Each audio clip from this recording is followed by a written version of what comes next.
7절을 보면은 다메섹에, 엘리사가 다메섹에 갔을 때 이렇게 말씀을 하고 있습니다. 다메섹은 아람의 수도를 말합니다. 지금 말로 하면 다마스커스인데 엘리사가 다메섹에 왜 갔는지 구체적으로 말씀하고 있지 않습니다. 하나님의 명령이 있었는지 아니면 개인적인 이유 때문에 그곳에 갔는지 그 이유에 대해서는 구체적으로 말씀하고 있지 않는데요. 엘리사가 다메섹에 갔을 때 아람 왕 베나다시 병이 들었는데 엘리사 선지자가 다메섹에 왔다는 소식을 그 왕이 들었습니다. 이런 소식을 들은 아람 왕이 어떻게 하죠? 너희는 손에 예물을 들고 가서 그 하나님의 사람을 맞이하고 자신이 그 병에서 살아나겠는지 아니면 그 병 때문에 죽을지 그것을 여호와께 물으라고 했습니다. 엘리사가 다메섹에 오자 아람 왕이 자신의 병 때문에 어떻게 될 것인지 묻고 있습니다. 이것을 보면 엘리사가 상당히 유명한 사람이 되었다는 것이죠. 만약에 엘리사의 이름을 잘 모르는, 엘리사를 잘 모르는, 엘리사가 이름도 잘 모르는 그런 선지자라면 이방 왕이, 그것도 이스라엘보다 훨씬 더 크고 힘이 있는 그런 아람 왕이 엘리사에게 자신의 병이 어떻게 될지 여호와께 물어라 이렇게 했을까요? 아마 이름도 없는 선지자라면 이렇게 하지 않았겠죠. 상당히 유명한, 그 당시 상당히 유명한 선지자이기 때문에 엘리사에게 병에 대해서 묻고 있는 것입니다. 그러면 어떻게 이 엘리사는 유명한 이런 선지자가 되었을까요? 이전에는 유명한 자가 아니었습니다. 엘리야의 시종으로 있었습니다. 그렇게 사람들에게 알려지지 않은 그런 선지자였지만 이렇게 유명하게 된 것은 하나님의 은혜로 이렇게 유명하게 된 것이죠. 하나님은 높이기도 하시고 낮추기도 하시고 또 하나님은 부자로 만들기도 하시고 가난하게도 하십니다. 모든 것이 하나님의 손에 달려 있습니다. 그가 많은 사람들에게, 그것도 이스라엘 백성들뿐만 아니라 이방 사람들에게도 하나님의 사람이다 이렇게 불리는 이유가 무엇인가 하면 하나님께서 그를 높여주셨기 때문에 그렇습니다. 그러면 하나님께서 그를 높이신 이유가 무엇일까요? 하나님께서 그를 높이신 것은 그가 하나님의 사람이고 또 그뿐만 아니라 세상에 있는 모든 것이 하나님께 속했다는 것을 드러내기 위해서 이렇게 하시는 것입니다. 하나님은 이스라엘만의 하나님이 아니십니다. 모든 백성들의 하나님이시고 또 온 세상이 하나님의 뜻대로 움직이고 또 하나님의 뜻대로 모든 것이 이루어진다는 것을 드러내기 위해서 이렇게 하시는 것입니다. 엘리사가 다메섹에 왔다는 소식을 듣고 아람 왕 베나다디 어떻게 하고 있는가 하면 신하들에게 예물을 들고 가서 이 병이 나을 병인지 아닌지 이렇게 물으라고 했습니다. 그러면 왕이 이 병에 대해서 묻는 이유가 무엇일까요? 이 병이 나을 병이 아니고 죽을 병이면 그가 회개하고 하나님 믿으려고 이렇게 하는 것입니까? 그렇지 않겠죠. 만약에 그렇다면 병에 들었든지 병에 들지 않았든지 죽을 병이 있는지 살 병이 있는지 저는 하나님 믿겠습니다 이렇게 했을 것입니다. 아람 왕이 이렇게 묻는 것은 하나님을 믿기 위해서 이렇게 묻는 것이 아니겠죠. 아람 왕이 이렇게 묻는 것은 앞으로의 일을 알기 위해서 묻는 것입니다. 혹시 앞날을 알게 되면 자신이 준비할 수 있기 때문에 또 위험한 일이 있으면 피할 수 있을 것이다 이렇게 생각해서 앞날에 대해서 묻고 있는 것입니다. 우리가 말씀하는 것을 살펴보도록 하겠습니다. 창세기 12장 1절로 3절까지 말씀 살펴보도록 하겠습니다. 창세기 12장 1절부터 3절입니다.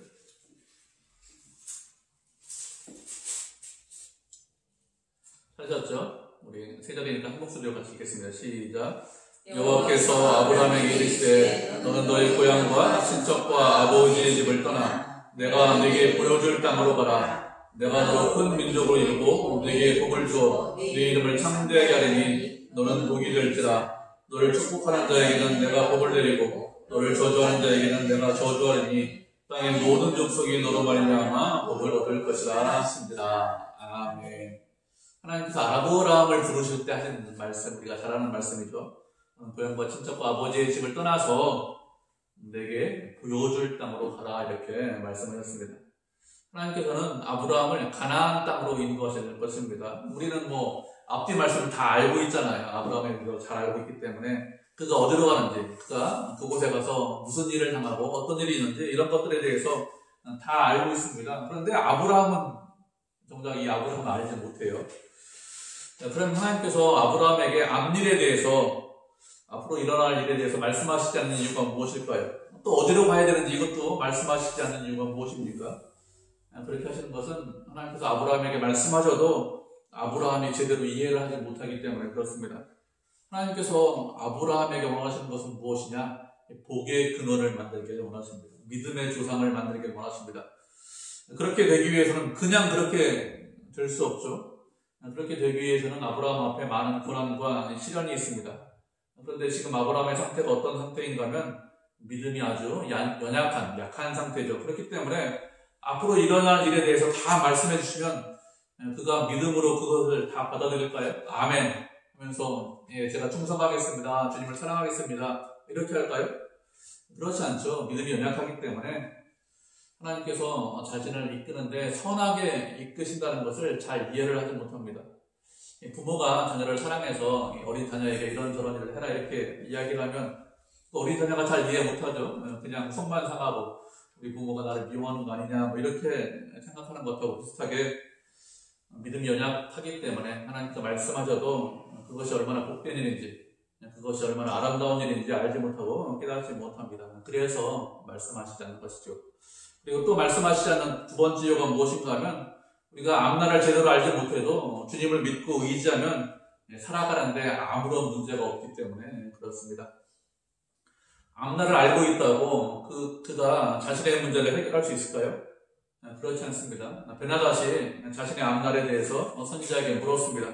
선지자를 통해서 뜻을 알았어요. 병 때문에 죽지 않는다 이것을 알았습니다. 그렇게 병 때문에 죽지 않는 것을 알았기 때문에 자신이 죽는 것을 예방할 수 있었습니까? 미리 준비할 수 있었습니까? 그렇지 않죠. 병 때문에 죽는다는 것을 그렇지만 자신의 죽음을 막지는 못했습니다. 우리가 앞날을 알고 있다고 해서 그것을 미리 예비하거나 준비하거나 피할 수 있는 것은 아닙니다. 사람들은 앞날을 알고 있으면 내가 피할 수 있다, 준비할 수 있다 이렇게 생각하는데 그런데 그것은 좀 어리석은 생각입니다. 우리가 앞날을 알고 있어도 우리가 준비하지 못하죠. 그러면 우리가 인간이 준비하지 못하는 이유가 무엇일까요? 그런가 하면 모든 것이 하나님의 뜻대로 이루어지기 때문에 그렇습니다. 하나님께서 말씀하시면 그 말씀대로 이루어지지 그렇지 않고 내가 좀 이것저것을 좀 피할 수 있겠지, 내가 이렇게 준비하면 이런 것들을 좀 방비할 수 있겠지, 그렇게 되는 법이 없습니다. 그렇기 때문에 우리가 준비할 수 있느냐 그런 것은 아니죠. 그러면 우리는 어떻게 될까요? 앞날도 알지 못하고 또 그렇다고 우리가 준비할 수 있는 것도 아닌데 그런데 우리는 어떻게 하면 됩니까? 우리가 앞날을 알지 못하지만 피할 수 없지만 그렇지만 하나님께서 우리가 하나님을 의지하면 하나님께서 우리에게 피할 길을 주시고 또 우리가 이길 수 있는 힘을 주십니다. 그렇기 때문에 내가 미래를 알겠다, 앞날을 알겠다 이렇게 생각하는 것이 아니라 주님을 믿고 의지하시면 됩니다. 하나님을 믿고 의지하시면 주님께서 주시는 그 은혜로 살아가면 우리가 앞날을 알지 못해도 아무런 문제가 없죠. 아브라함이 애굽에 내려갔을 때 어떻게 했습니까? 죽을 뻔했는데 하나님의 은혜로 살아왔습니다. 조카로과 땅을 나눌 때도 어떻게 했죠? 하나님의 은혜와 사랑을 경험했습니다. 하나님을 의지하면 우리가 알지 못하고 깨닫지 못하고 우리가 보지 못하지만 그렇지만 그 은혜와 사랑을 통해서 우리가 앞날을 알지 못해도 그 앞날을 이겨나갈 수 있습니다. 그렇기 때문에 앞날을 아느냐 모르느냐 이것이 크게 중요하지 않아요. 하나님과 함께하느냐 함께하지 않느냐 이게 중요합니다. 함께하면 그러면 어떤 일이 있어도 그것을 이길 수 있기 때문에 그렇습니다. 이렇게 아람 왕이 신하를 시켜서 예물을 가지고 엘리사에게 가라 이렇게 말을 했죠. 그러자 그 신하 하사엘이 모든 좋은 물품으로 예물을 만들어 가지고 낙타 40마리에 싣고 가서 엘리사 앞에 서 있습니다. 낙타 40마리에 예물 싣고 가니까 얼마나 예물을 많이 가져갔겠어요. 상당한 예물, 좋은 예물들 이런 것들을 많이 가지고 엘리사 앞에 가서 말하기를 당신의 아들 베나닷이 나를 보냈습니다. 이렇게 말을 하고 있습니다. 베나닷에 대해서 말하기를 당신의 아들입니다. 이렇게 이야기를 하고 있죠. 하사엘이 자신의 왕에 대해서 당신의 아들입니다. 이렇게 이야기를 하고 있습니다. 당신의 아들이다라고 하는 것은 엘리사를 높이는 표현이죠. 엘리사를 왕의 아버지처럼 생각합니다. 이런 뜻입니다. 왕의 아버지처럼 생각한다는 것은 그가 무슨 말을 하든지 그의 말을 듣겠다 이렇게 하는 것이죠. 이렇게 하면서 엘리사에게 물었습니다. 그러자 엘리사가 무엇이라고 대답하는가 하면 10절로 보면 너는 그에게 가서 말하기를 왕이 반드시 나을 것이다 이렇게 이야기를 하고 있습니다. 그렇지만 하나님께서 그가 반드시 죽을 것을 내게 알려주셨다 이것도 말씀하고 있습니다. 하나님께서 엘리사를 통해서 두 가지를 말씀해 주셨습니다. 내 병이 죽을 병이 아니다. 내가 죽지 않고 나을 것이다 이렇게 말씀하셨습니다. 베나닷은 병 때문에 자신이 죽을 수 있다 이렇게 염려하고 걱정했는데 하나님께서 이 병은 죽을 병이 아니라고 말씀하셨기 때문에 반드시 낫는다고 말씀하셨기 때문에 여기까지만 이 첫 번째 말씀까지만 딱 들으면 상당히 참 좋은 말씀이에요.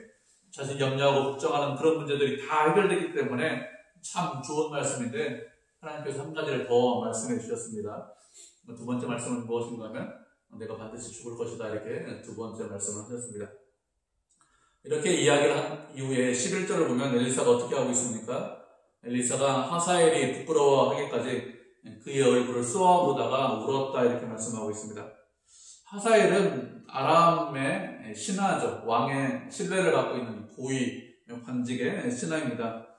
그래서 엘리사를 찾아가서 아람 왕이 어떻게 될 것인가에 대한 이야기를 들었습니다. 그리고 엘리사는 그가 부끄러워할 정도로 쏘아봤다고 했습니다. 부끄러워할 정도로 쏘아봤다는 것은 부끄러워할 정도로 빤히 쳐다봤다 이런 뜻입니다. 처음에는 쳐다보면 그냥 쳐다보는 것보다 이렇게 생각하겠죠. 근데 계속해서 빤히 쳐다보면 어떻게 합니까? 상대방이 당황하겠죠. 왜 나를 이렇게 빤히 쳐다볼까? 내 얼굴에 뭐가 묻었나? 아니면 다른 할 말이 있나? 무엇 때문에 이렇게 계속 쳐다보냐? 이렇게 쏘아보는가? 이렇게 생각을 했습니다. 이렇게 당황하는데, 그런데 엘리사가 그렇게 당황할 정도로 상대방을 그렇게 쏘아봤는데, 그렇게 빤히 바라보고 있는데 더 당황스러운 일이 일어났습니다. 엘리사가 하사엘의 얼굴을 빤히 바라보다가 울었습니다. 일반 사람이 이렇게도 좀 당황스럽죠. 누가 내 얼굴 쳐다보다가 갑자기 울면 당황스러운데 일반 사람이 이렇게 하는 것이 아니라 선지자가 이렇게 하고 있습니다. 그것도 무명의 선지자가 이렇게 한 게 아니에요. 상당히 유명한 하나님의 사람이라고 이름을 날리고 있는 그런 엘리사가 이런 일을 하고 있습니다. 이렇게 하사엘이 부끄러워할 정도로 쏘아보다가 이렇게 엘리사가 울자 하사엘이 물었습니다. 네 주여 왜 우십니까? 왜 우시는지 무엇 때문에 우시는지 그 이유를 말씀해 주십시오. 이렇게 하면서 물었죠. 그러자 엘리사가 대답하기를 내가 이스라엘 자손에게 행하는 악한 일들을 모두 알기 때문에 운다 이렇게 말씀을 하고 있습니다. 하사엘이 이스라엘 백성들에게 행할 악한 일이 무엇인가 하면 백성들의 성에 불을 지르고 장정들을 칼로 죽이고 어린아이를 맺히고 아이된 부녀의 배를 가른다 이렇게 말씀을 하고 있습니다. 이런 일이 있다는 것은 다른 말로 하면 전쟁이 있다는 것입니다. 그런데 그 전쟁이 아주 맹렬한 전쟁이죠. 그리고 아주 잔인한 전쟁입니다. 전쟁을 하면 보통 군인만 죽이면 돼요. 그런데 그렇게 군인만 죽이고 끝나는 것이 아니라 어린아이도 죽이고 그리고 아이된 부녀의 배를 가른다고 했습니다. 아이벤 부녀의 배를 가른다는 것은 아이벤 부녀는 전쟁이 일어나면 도망 못 가는 것 상식 아닙니까? 저항할 수 없는 것 상식이고요. 그런데 그런 여자도 다 죽이겠다 이렇게 말을 하고 있습니다.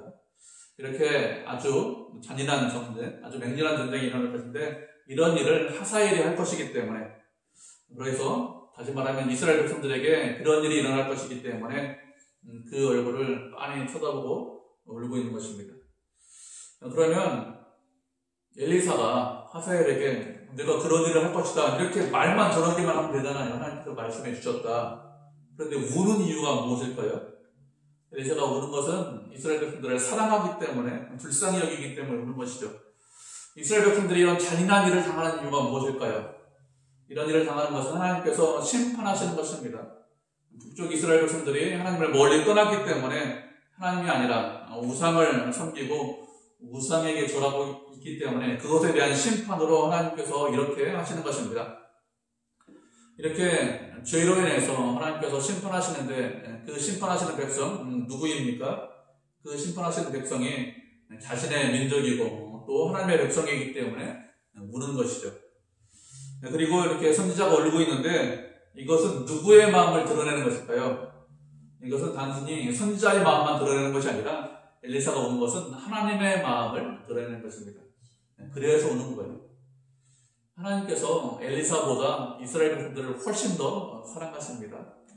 그 백성이 당신의 백성 아닙니까? 그 백성을 사랑하셔서 은혜 주시려고 돌이키게 하려고 엘리사 같은 선지자, 엘리야 같은 선지자를 보내주시고 또 그렇게 유명하고 그렇게 능력 있는 선지자를 북쪽 이스라엘에서 주로 활동하게 하셨습니다. 그렇게 해서 그들 선지자의 말을 듣고 돌이키고 회개해서 하나님 앞으로 돌아오게 하려고 그렇게 뛰어나고 훌륭한 선지자들을 보내주셨는데 이스라엘 백성들은 오히려 어떻게 하고 있습니까? 이스라엘 백성들은 오히려 죄 가운데 있습니다. 죄를 사랑하고 그리고 우상을 섬기고 사랑하고 하나님을 멀리하고 있죠. 그래서 누가 오시는 것입니까? 하나님께서 오시는 것이죠. 하나님은 공의의 하나님이십니다. 그렇기 때문에 죄와 악을 보고 그냥 계시지 않아요. 누구든지 죄를 지었으면 그 죄에 대해서 심판하셔야 합니다. 이스라엘 백성이 하나님의 백성입니다. 그렇지만 그냥 죄를 넘어가시는 법이 없습니다. 이방 사람들을 통해서 심판하시는데 아주 강하게 심판하시죠. 그래서 전쟁이 있고 그 전쟁 가운데 아주 잔인한 일이 있을 것이다 이렇게 말씀을 하시는 것입니다. 그렇지만 그렇게 심판하시지만 그게 누구예요? 그게 당신의 백성이고 당신의 자녀이기 때문에 그 백성을 사랑하시기 때문에 선지자를 통해서 울고 계신 것입니다. 우리가 말씀한 구절 살펴보도록 하겠습니다. 이사야 1장 18절로 20절입니다.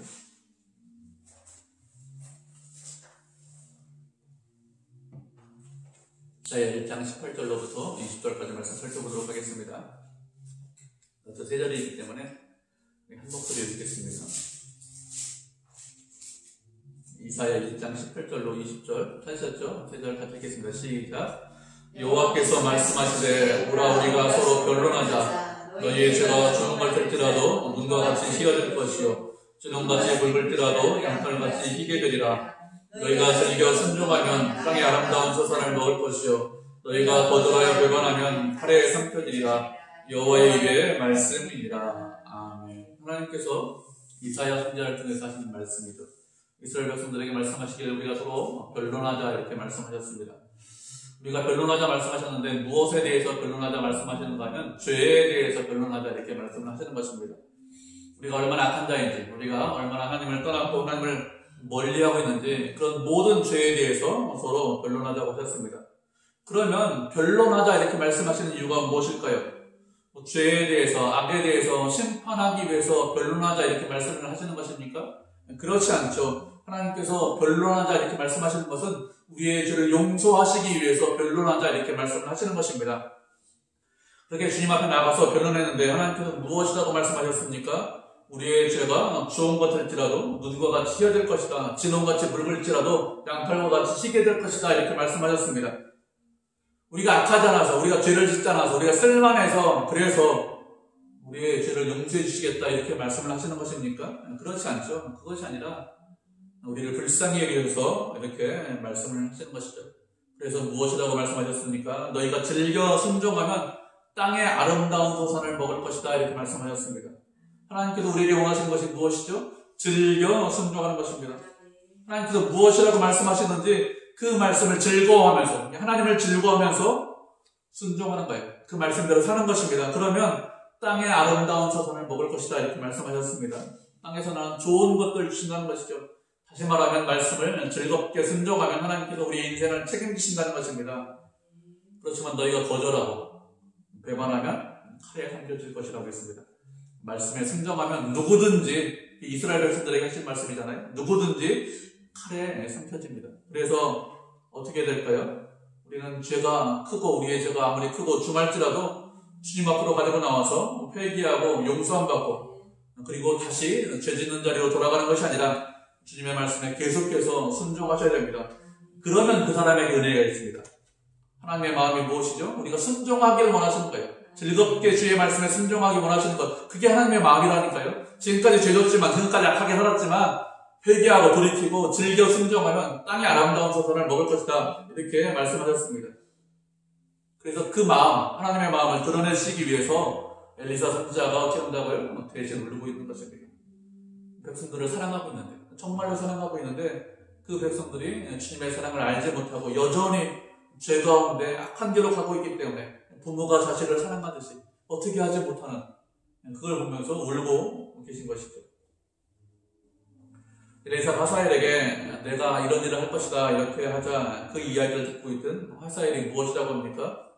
당신의 개 같은 종인데 제가 어떻게 그런 일을 할 수 있습니까? 이렇게 묻고 있죠. 저는 그런 일을 할 만한 그런 자가 아닙니다. 그냥 신하에 불과합니다. 이런 뜻입니다. 왜 그런가 하면 하나님의 선지자 엘리사도 있고 이스라엘에 또 엘리사가 없어도 하나님이 계시기 때문에 하나님께서 지키고 보호하시는데 어떻게 하사엘이 그리고 신하가 어떻게 이런 일을 할 수 있습니까? 이렇게 묻고 있는 것입니다. 그러자 엘리사가 무엇이라고 합니까? 내가 아람의 왕이 될 것을 내게 알게 하셨다 이렇게 말씀하고 있습니다. 하사엘이 아람의 왕이 될 것이다 이렇게 말을 하고 있는데 하나님께서 이전에 말씀하셨습니다. 하사엘이 아람의 왕이 될 것이다. 누구에게 말씀을 하셨는가 하면 엘리야의 스승인 엘리사에게 이미 말씀하셨습니다. 엘리야 선지자가 낙심하잖아요. 엘리야 선지자가 낙심해서 그래서 부엘세바에 갔다가 그래서 그 부엘세바에서 호렙산으로 갑니다. 호렙산으로 갔는데 동굴에 있는데 큰 바람이 지나가고 지진이 지나가고 큰 불이 지나갔죠. 그런데 큰 불과 지진과 바람 가운데 하나님께서 계시지 않고 세미한 음성 가운데 하나님께서 계셨습니다. 그 세미한 음성 가운데서 하나님께서 말씀하셨는데 무엇이라고 말씀하셨는가 하면 다메섹에서 가서 하사엘에게 기름을 붓고 그리고 기름을 부어서 아람의 왕이 되게 하고 님시의 아들 이후에게 기름을 부어서 북이스라엘의 왕이 되게 하고 엘리사에게 기름을 부어서 너를 대신하게 하라 이렇게 말씀하셨거든요. 엘리야에게 이렇게 말씀하셨습니다. 그런데 엘리야는 무엇을 했냐면 엘리사에게 기름을 부어서 자신의 종이 되게만 했습니다. 하사엘에게 기름 붓는 것하고 예후에게 기름 붓는 것은 하지 않았어요. 누가 하사엘에게 기름을 부었고 예후에게 기름을 부었는가 하면 엘리사가 기름을 부었습니다. 엘리야를 통해서 이미 이렇게 말씀하셨는데 이렇게 그 예언의 말씀이 엘리사 때 이루어지는 것이죠. 이렇게 엘리사가 하사엘이 아람의 왕이 될 것이라고 하나님의 말씀을 전했기 때문에 분명히 이 사람이 하나님의 말씀대로 아람의 왕이 되죠. 그런데 그렇게 하사엘이 아람의 왕이 되어도 이스라엘 백성들은 어떻게 된다고 말씀하고 있습니까? 이스라엘 백성들은 변하는 게 없어요. 오히려 훨씬 더 힘들어집니다. 베나다시 아람의 왕으로 있을 때 이스라엘 백성들이 상당히 힘들었죠. 사마리아 성을 다 포위하고 있어서 백성들이 굶어 죽는 그런 일이 일어났습니다. 그런데 아람의 왕이 바뀝니다. 그런데 아람의 왕이 바뀌어도 이스라엘 백성들은 어떻게 합니까? 여전히 어려움과 고난을 겪을 것이다 이렇게 말씀을 하고 있습니다. 아람의 왕이 바뀌면 힘들지 않아야 되죠. 자신을 괴롭히던 베나다시 죽고 그죠? 다른 왕이 새로운 사람이 아람의 왕이 되었습니다. 그리고 또 하나님의 예언대로 하나님의 말씀대로 엘리사가 기름 부어서 그래서 하사엘이 아람의 왕이 되었기 때문에 그렇기 때문에 상황이 바뀌어야 되겠죠. 그런데 상황은 바뀌지 않았습니다. 이스라엘 백성들은 여전히 이전보다 더 고난과 더 힘들고 더 어려워졌습니다. 그러면 이스라엘 백성들이 이전보다 더 힘들어지고 더 어려워지는 이유가 무엇일까요? 그것은 그들이 힘들고 어려운 것은 아람 왕 때문에 힘들고 어려운 것이 아니기 때문에 그렇습니다. 우리 주변에서 힘들고 어려운 일이 일어나면 보통 우리는 어떻게 하면 외부로 눈을 돌립니다. 아니 내가 살고 있는 환경, 내 주변 환경이 잘못된 것은 아니냐, 아니면 내 옆에 있는 사람, 그 사람 잘못이야, 이렇게 생각하는 경우가 많죠. 그런데 상황이 바뀌었습니다. 환경이 바뀌었습니다. 그런데도 어려움이 계속되고 있습니다. 그러면 그렇게 주변과 있는 환경 이런 것들을 상황을 바라보는 것이 아니라 자기 자신을 바라보셔야 합니다. 이스라엘 백성들의 고난의 원인은 뭐죠? 외부에 있지 않았습니다. 고통과 고난과 어려움의 원인은 외부에 있는 것이 아니라 내부에 있었죠. 하나님을 멀리하기 때문에 고난과 어려움이 있는 것입니다. 우리도 비슷하죠. 우리도 하나님을 계속해서 멀리하면 사람이 바뀔 수 있죠. 환경이 바뀔 수 있습니다. 그래도 고난과 어려움은 지속될 수 있습니다. 동일한 형태의 이전과 동일한 똑같은 그런 고난과 어려움은 아니지만 형태는 다르지만 그래도 그런 일들이 계속해서 일어날 수 있습니다. 왜 그런가 하면 하나님께서 우리에게 원하시는 것은 우리가 변하기를 원하시기 때문에 그렇습니다. 내가 변하기를 원하시기 때문에 그래서 고난과 어려움을 주시는 것이죠. 모든 경우에 다 그런 것은 아니지만 지금 같은 경우에는 외부 환경이 많이 바뀌었는데 그런데 이렇게 환경이 바뀌었기 때문에 왕이 바뀌었기 때문에 상황의 변화가 좀 일어나야 되는데 상황의 변화가 일어나는 것이 아니라 이전보다 더 어려워지는 것은 자기 자신 때문에 이런 일이 일어날 수 있다는 것을 깨닫고 이런 경우에는 외부를 보는 것이 아니라 자기 자신을 바라볼 수 있어야 합니다. 자기 자신을 바라보면서 하나님을 멀리하고 있는 것은 아닌지, 우리가 잘 인지하지 못하고 있지만 이전보다 과거보다 세상을 더 사랑하고 있는 것은 아닌지 조금씩 그럼 잘 모르거든요. 그렇기 때문에 자기 자신을 돌아보셔야 됩니다. 그래서 잘못된 것이 있다면, 잘못한 것이 있다면 회개하고 돌이키고 주님 앞에 돌아와야 되겠죠. 그렇지 않을 수 있습니다. 그전과 크게 다르지 않고 여전히 하나님을 사랑하고 있는데 왜 이런 어려움이 있느냐? 그것은 하나님께서 우리를 더욱더 연단시키기 위해서 그렇게 하신다는 것을 알고 그때는 믿음으로 참고 인내하셔야 되겠죠. 그렇게 하면 하나님께서 좋은 것으로 채워주십니다. 그렇기 때문에 우리를 연단하기 위한 고난인지 아니면 우리가 주님의 뜻에 불순종해서 오는 고난인지 우리가 잘 분별할 수 있어야 되겠죠. 상황에 따라서 지혜롭게 대처할 수 있어야 됩니다. 그러면 하나님의 은혜를 경험할 수 있습니다. 이렇게 엘리사가 하사엘에게 아람의 왕이 될 것이다 이렇게 이야기를 합니다. 그러자 하사엘이 어떻게 합니까? 그 이야기를 듣고 떠나갔다고 했습니다. 하사엘이 왕이 된 이후에 이스라엘 백성들과 전쟁한다고 했습니다. 그런데 아주 잔인하게 전쟁한다 이렇게 말씀을 하고 있습니다. 그리고 그 이상에 대해서는 하사엘이 물었다 이렇게 말씀하고 있지 않습니다. 하사엘은 자신이 왕이 된다는 예언을 딱 듣고서 참 좋은 예언이다, 좋은 소리다 이렇게 생각한 것 같아요. 물론 왕이 된다는 예언은 참 좋은 예언입니다. 나쁜 예언은 아닙니다. 그런데 잔인하게 하나님의 백성을 죽인다 이것은 좋은 그런 소리가 아니겠죠. 하나님의 백성이 아니어도 일반 사람이어도 잔인하게 사람을 죽이면 하나님께서 그 사람을 심판하십니다. 그렇기 때문에 하사엘은 어떻게 합니까? 엘리사에게 더 물었어야 돼요. 내가 왕이 되는데 다른 방법이 없느냐? 이렇게 하지 않을 방법이 없느냐? 또 다른 길이 있는 것이 아니냐? 이렇게 계속해서 묻고 물었어야 됩니다. 그래서 하나님의 뜻을 알았어야 했는데 하사엘은 어떻게 하죠? 더 이상 묻지 않습니다. 그냥 왕이 된다는 소리를 듣고 아람으로 돌아가죠. 아람으로 돌아가서 어떻게 하죠? 베나다시 묻죠. 엘리사가 무슨 말을 하더냐? 그렇게 물었습니다. 물으니까 왕이 반드시 병으로 죽지 않습니다. 반드시 살아난다고 했습니다. 이렇게 대답을 했습니다. 이 대답은 사실은 절반만 맞는 대답이죠. 절반은 뒤쪽은 이야기하지 않았기 때문에 절반은 맞지 않는 대답입니다. 이렇게 하는 것이 사실은 거짓말을 하는 것이죠. 많은 사람들이 거짓말을 할 때 이렇게 하는 경우가 많습니다. 대화의 모든 것 전체를 다 이야기하지 않고 딱 어느 일부분만 이야기하는 경우가 있는데 그런 것이 약한 거죠. 그렇게 되면 많은 경우에 상황과 사실을 왜곡할 수 있습니다. 이렇게 앞부분만 이야기해서 반드시 죽지 않고 살아난다라고 얘기했습니다. 그리고 또 어떻게 합니까? 그 다음날 하사엘이 이불에 물을 적셔서 왕의 얼굴을 덮었다 이렇게 말씀하고 있습니다. 하사엘이 자신의 왕인 베나다를 죽였습니다. 하나님께서 아람의 왕이 된다 이렇게 말씀하셨는데 그를 죽여도 된다 이렇게 말씀하시는 것은 아니에요. 다윗 같은 경우에 어떻게 합니까? 사울을 죽일 수 있는 경우가 2번이나 있었습니다. 그런데 죽이지 않았어요. 하나님께서 기름 부었기 때문에 그 사람을 죽이면 안 된다, 죽일 수 없다 하면서 죽이지 않았습니다. 그런데 하사엘은 그렇게 하지 않았어요. 그냥 기회가 왔다, 내가 죽였습니다. 하나님을 믿지 않는 세상에서도 자신이 모시던 그런 왕을 죽이고 모반을 일으켜서 왕이 되는 것을 잘했다 이렇게 말하지 않습니다. 일반 윤리도 잘했다 이렇게 말하지 않아요. 그런데 하나님께서도 그렇게 잘했다고 말씀하시지 않겠죠. 하사엘이 이렇게 하지 않아도 하나님께서 분명히 왕이 된다고 말씀하셨기 때문에 하나님의 방법으로 얼마든지 아람의 왕이 될 수 있죠. 그런데 하사엘은 기다리지 않았습니다. 자신이 왕이 될 수 있다는 소리를 듣고 기뻐해서 아람의 왕을 죽이고 말씀대로 자신이 실제로 왕이 되었습니다. 그가 아람의 왕이 되었지만 그렇다면 그것으로 끝일까요?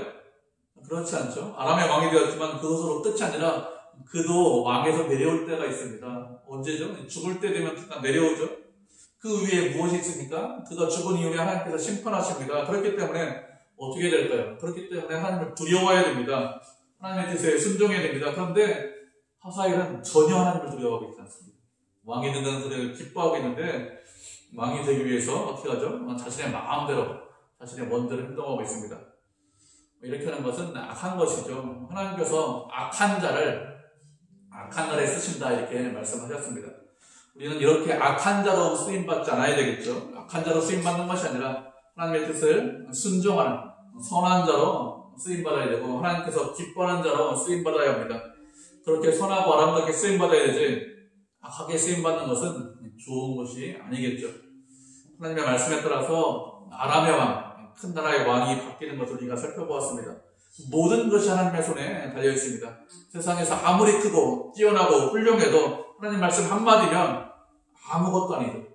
우리는 그것을 알고 우리는 세상을 바라보는 것이 아니라 세상보다 크신 하나님을 바라보고 하나님을 의지하고 하나님께만 소망을 두고 하나님의 영광을 위해서 하는 그런 주의 백성, 주의 자녀가 되기를 주님의 이름으로 축복을 드립니다.